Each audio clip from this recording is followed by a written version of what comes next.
জসিম চলে আসেন নিচে প্লাসটা এই আমার গাড়িটাই করে মারে এই গাড়িটা আসতে বলো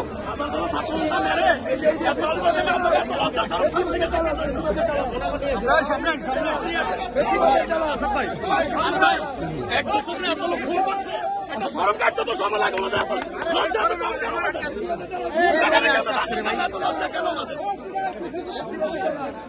আসাদ ভাই ওনারা কি অ্যারেস্ট নিয়ে যাচ্ছি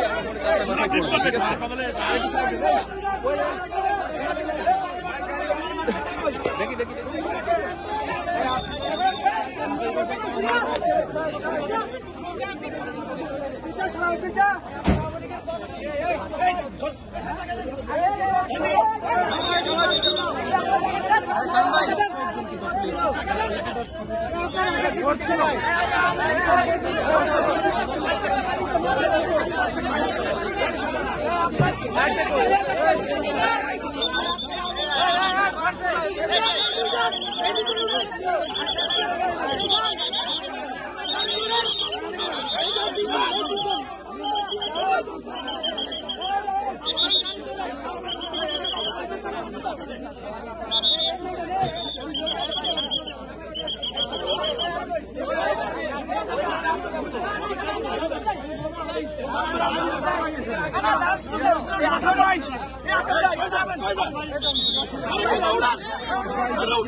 আরে উঠ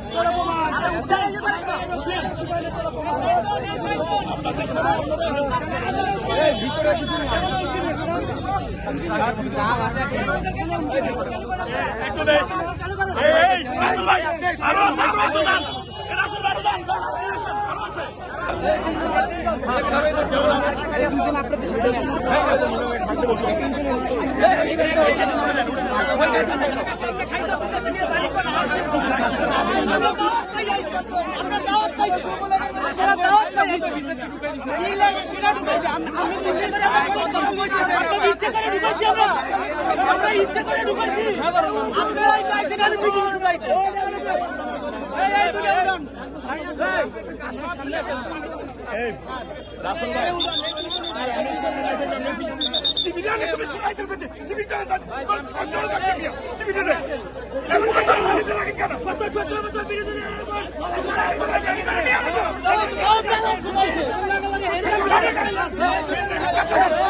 আরে এসালামের কত কোটি টাকা পাইছে রিমান্ড নিলে বাইরে হইব এসালামের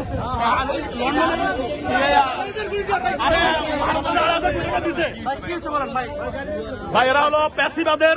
ফ্যাসিবাদের বড় দোষর যারা মাস্টার মাইন্ড তারা ফ্যাসিবাদের অন্য মূলকে একাত্তরকে ব্যবহার করে যেটা জাতির আবেগের সাথে জড়িত সে আবেগকে পুঁজি করে তারা আবার ফ্যাসিবাদ পুনঃপ্রতিষ্ঠিত হওয়ার জন্য আজকে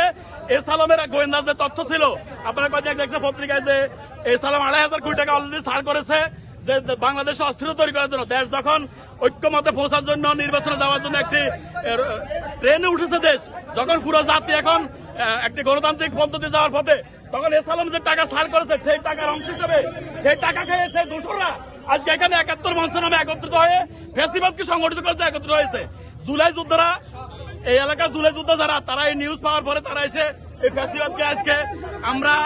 সাংবাদিক ভাইরা ছিলেন, আমরা কাউকে কার গায়ে হাত তুলতে দিই নাই, আমরা কোনো মব সৃষ্টি করতে দিই নাই। আজকে যদি আমরা সুযোগ দিতাম তাহলে একজনও সুস্থ শরীরে এখানে যাইতে পারতো না। সবচেয়ে ফ্যাসিবাদের বড় মাস্টার মাইন্ড লতিফ সিদ্দিকী সাহেবকে তারা ব্যবহার করি সেখানে আনছে, যিনি ৩২ নম্বর জন্য যার কলিজা জলে হজ উমরার জন্য সে জাতিকে আঘাত করেছে, এরকম একটা ক্রিমিনালকে এনে পল্টনের মতো জায়গায় যেখানে চতুর্পাশে জুলাই যোদ্ধাদের শহীদ এবং আহত হওয়ার আমাদের সবচেয়ে আবেগের জায়গা, যেখানে সাংবাদিকদের অভয়ারণ্য, এরকম একটা জায়গাতে কিভাবে তারা এত বড় সাহস পেল? আজকে আমরা প্রশাসন সহ পুরা দেশবাসীর কাছে এর প্রশাসনকে বলবো যে সুষ্ঠু তদন্ত করে এরা এসালামের কত টাকা খেয়েছে, এর সাথে হাসিনার কি ষড়যন্ত্র জড়িত, আওয়ামী লীগের ষড়যন্ত্র, আজকে মাস্টার মাইন্ডারকে ধরলে সমস্ত ষড়যন্ত্র পরিষ্কার হয়ে যাবে ইনশাআল্লাহ।